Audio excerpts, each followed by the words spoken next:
Welcome back, warrior. Okay, so we are going to be reading Doctrine and Covenants section 9 this time, and we have, oh boy, a pre to this. So it says, by the time the revelation in section 9 was received, Oliver had attempted to translate. It appears at first that he was successful, but that success did not continue. So this is a very enlightening revelation for all disciples who are engaged in the Lord's work. Oliver had been given a gift, but he did not actively pursue developing that gift. We will see in section 9 that he thought all he needed to do was ask, and the Lord would do the rest, right? And sometimes that would be nice, but we've experienced that as well, I'm sure. But the Lord will teach him that there is much more to receiving any gift from God. We must work for it, develop it, and be anxiously engaged in it, right? So when the Lord tells us to ask and we will receive, that is not a passive promise. It is a principle of action and development. And I love that. I love the way she said that, you know. So how different the story of the translation of the Book of Mormon would have been had Oliver understood how to nurture this gift, and how grateful we must be that Joseph did. Yeah, like I want to know, how did Joseph nurture this gift, right? Now I'm curious. And I have been recommended to read, now I can't remember what book, it's like of Joseph Smith, but now I can't remember the title of it, but it's like this thick, and I'm like, I don't know. It's kind of a thick book, and I don't really read books except the Book of Mormon. And, you know, except scriptures, right? So, anyway, so here we go. It says, revelation given through Joseph Smith the prophet. Also, I do audiobooks, so, but you know what I'm saying. I don't read like, anyway, so, revelation given through Joseph Smith the prophet to Oliver Cowdery there's this bar. At Harmony, Pennsylvania, April 1829, Oliver is admonished to be patient and is urged to be content to write for the time being, at the dictation of the translator, rather than attempt to translate. Okay, and then we're going to read the little subheading after, where it gives us like 1 to 6 is supposed to be about this, and then 7 to 14 is this. So we have 14 verses, okay? So it says, behold, I say unto you, my son, that because you did not translate according to that which you desired of me, and did commence again to write for my servant Joseph Smith Jr., even so I would that ye should continue until you have finished this record, which I have entrusted unto him. And then, behold, other records have I, that I will give unto you power, that you may assist to translate. Be patient, my son, for it is wisdom in me, and it is not expedient that you should translate at this present time. Behold, the work which you are called to do is to write for my servant Joseph, and behold, it is because that you did not continue as you commenced when you began to translate that I have taken away this privilege from you. Okay, so something I notice already in verse 5 is like, you didn't continue as you commenced. Sometimes we commence really excited and gung-ho about things that the Lord's asking us to do, and we don't continue in it. And then we feel different about it because we're like, oh, you know, we really want the Lord to kind of give us all the answers and all the things, but we actually have to work for it. And I almost consider that it could maybe be like burnout, right? Where you're like burnt out of like trying so hard to commence in the thing that we're excited about. And so we lose our steam. And then, of course, we're not going to get the same results because we changed our actions. We changed our habits around the thing, and then it's going to change. That's like our body, okay? You're so excited to work out. At the beginning of the year, you have goals, or at the beginning of whenever, you have goals of like crushing it and whatever, and lifting and all these things, and walking or running so far. And then, you know, like 2 weeks later, you're like, but do I have to, you know, or this is how I am anyway. And, you know, it starts with like the every day, and then I'm like, well, I don't really have to go every day, maybe like 4 days a week, right? And then it's like, maybe, I mean, people say online it's like 3 days a week, right? It's fine if I go 3 days a week. And then you go to 2 days, and then you go to 0 days. And then you expect your body composition to be the same, but it's not gonna be. There's no way.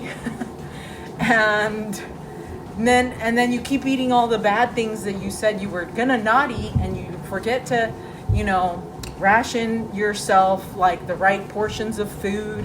Instead, you start eating all the things that you want, and you don't even measure how much you're eating. And so then it's like, you know what, I'm just doing whatever I want. And then you feel like, well, why is my body not looking the way I need it to look? And I don't feel healthy, or I'm getting sick a lot, and there it is, because we did not continue as we commenced. And so it's the same thing, right? With Oliver's gift and with all of God's gifts. We need to remember to continue as we commence if we want to obtain results that are different than our current state. So Oliver is to return to being Joseph's scribe. So the Lord is reprimanding Oliver, but notice how lovingly he does it. So he says, behold, I say unto you, my son. So he's not trying to say that he's a wicked man, because remember, that was saved for somebody else. And so he still acknowledges that his desires are righteous desires, but his efforts aren't quite there. And so I love the way it's like such a loving beginning, to the revelation. And then the Lord addresses the problem that Oliver had not been successful with the translation. And the Lord tells Oliver to commence again to write for my servant. So he's assigning him that job to be the writer instead, like the scribe, instead of the translator. So Oliver could have been a part of translating the ancient record, and he had the gift to do so. But verse 5, the Lord tells him that it's because he didn't continue as he commenced, of course. So here we learn that Oliver was successful at first, but he didn't continue. So the gift to translate was taken away. And that's something that we need to remember when we are going about our normal lives here, and what are we developing, And I know, here's an example. My husband, he used to take piano lessons from his mom, and he learned a lot, but just hated it so much. Finally, his mom let him quit, and pretty much he says he forgot all the things that his mom taught him. And now when he plays the piano, it's like he's plugging away, kind of from memory, muscle memory, but it's not that good of a muscle memory because it wasn't practiced since he was able to quit so long ago.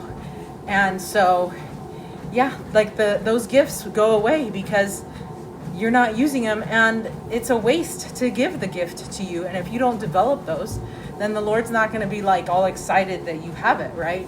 And so he's going to give that gift to somebody else that actually wants it, cares about it, and is going to nurture it. And so when you start back up, you got to really show the Lord that you want the gift and that you want to try hard for it. Okay. And so it was a privilege that he was given, and he didn't keep it going. So, it's sad, but at the same time, it's what it is what it is. And it's something consistent even with us.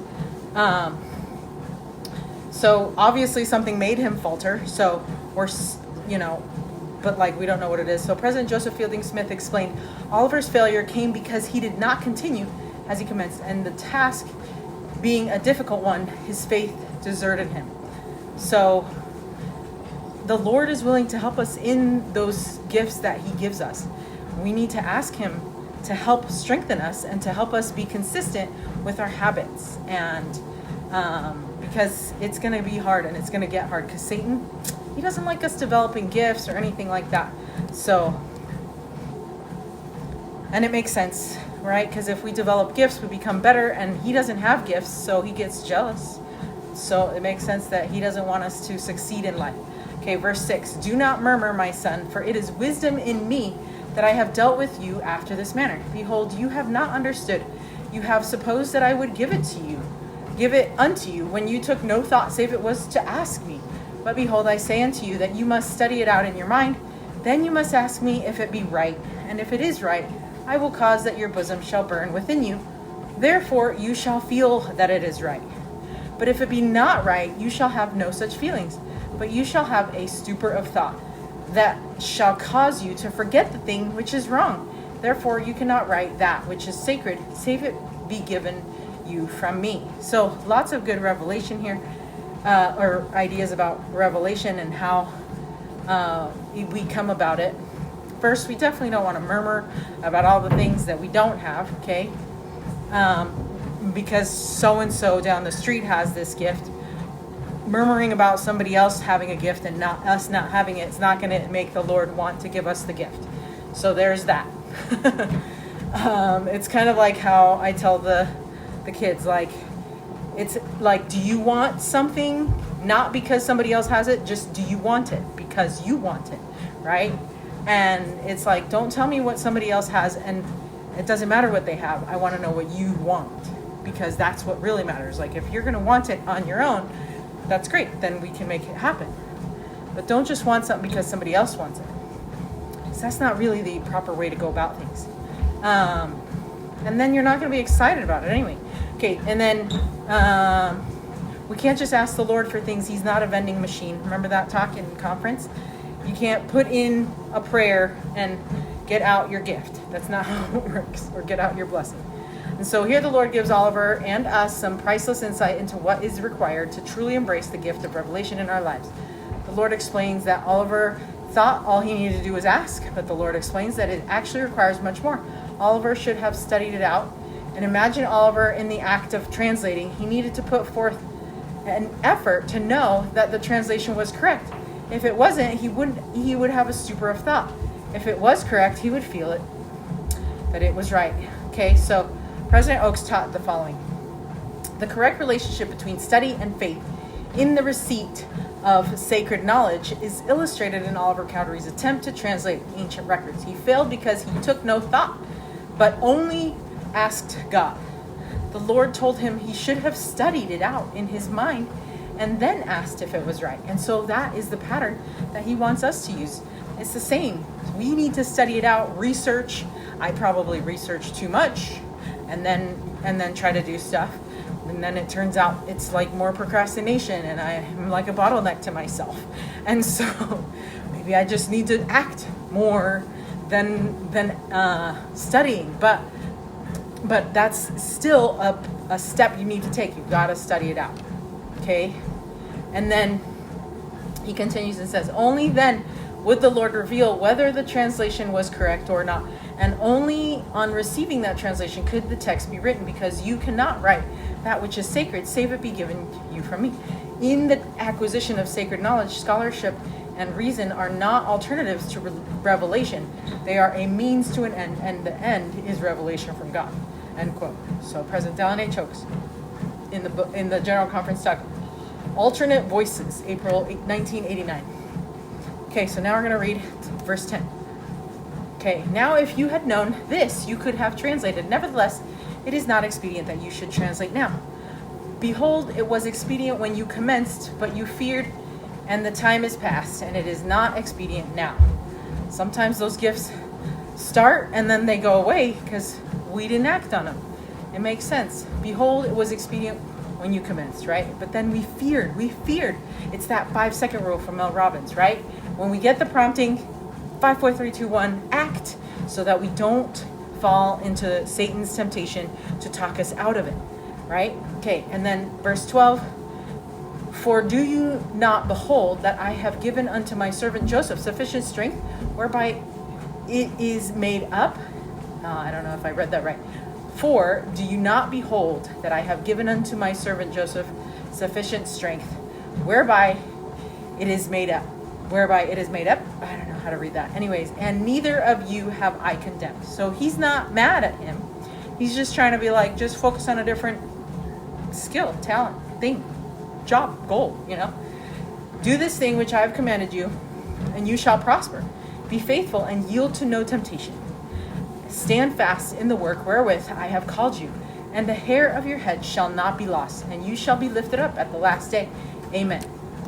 Okay, so he's like, it's fine that we have a different goal for you. You have many gifts, and that's not the one that we need to focus on anymore. We're going to switch. We're going to use the gift of scribe, and You will be great. There's not a hair on your head that's going to be lost. He's not mad, stuff like that. So I love that. But sometimes when we get different callings in church, I think specifically, we feel so sad. I remember so many times getting released and feeling like I did the worst job ever, and like feeling like, oh, of course the next person's better than I am. And you get those feelings because Satan's there and he's trying to convince you that you're not enough. But the Lord's telling him right here, you're fine. There's nothing wrong with getting a different calling, and that is okay. So it's such a great lesson for us. And to remember that fear is what stood in his way of action. And so if we can try and remember that we can do all things with Christ, hopefully we can overcome that fear, because fear sometimes exists and it's hard, or anxiety, or those things exist, and the Lord is willing to help us with those. So he started in the right way, but fear derailed him. And then the Lord teaches us something very important, that time can pass. Oliver was given the gift to translate, but the time was past, and now it was not expedient. So the Lord can call us to do something or give us guidance about something in our lives, but if we are too passive, or if we fear, or we wait, or too much time can pass from us, the Lord will still guide us and direct us, but we may miss out on something very special. So imagine how different the story of translation of the Book of Mormon would have been had Oliver seized the opportunity, right? So, okay, this is going to be the last quote, and then we'll be done. The process, this from Elder Holland, says, in the process of revelation and making important decisions, fear plays a destructive, sometimes paralyzing role. It's true, sometimes I get paralyzed in that indecision. To Oliver Cowdery, who missed the opportunity of a lifetime because he didn't seize it in the lifetime of the opportunity. Ooh, I love that. The opportunity of a lifetime. Who missed the opportunity of a lifetime because he didn't seize it in the lifetime of the opportunity. Oh, that's a good quote. The Lord said, you did not continue as you commenced. Does that sound familiar to those who have been illuminated and then knuckled under to second thoughts and returning doubts? After you have gotten the message, after you have paid the price to feel his love and hear the word of the Lord, go forward. Don't fear. Don't vacillate. Don't quibble. Don't whine. Dismiss your fears and wade in with both feet. Love it. End quote. And wade in, I feel like it's like jump in, jump in with both feet. So that's Elder Jeffrey R. Holland. Cast not away, therefore, your confidence. Again, this talk keeps coming up. BYU Speeches, March 2nd, 1999. So this is, I think, the second or third time we've been quoting Elder Holland from this talk. So go read that talk. BYU Speeches, March 1999, Elder Holland. Okay, that is all. And we are now caught up, and so we can start the Doctrine and Covenants chapter 10 tomorrow. Yay! Okay, stay strong, warrior.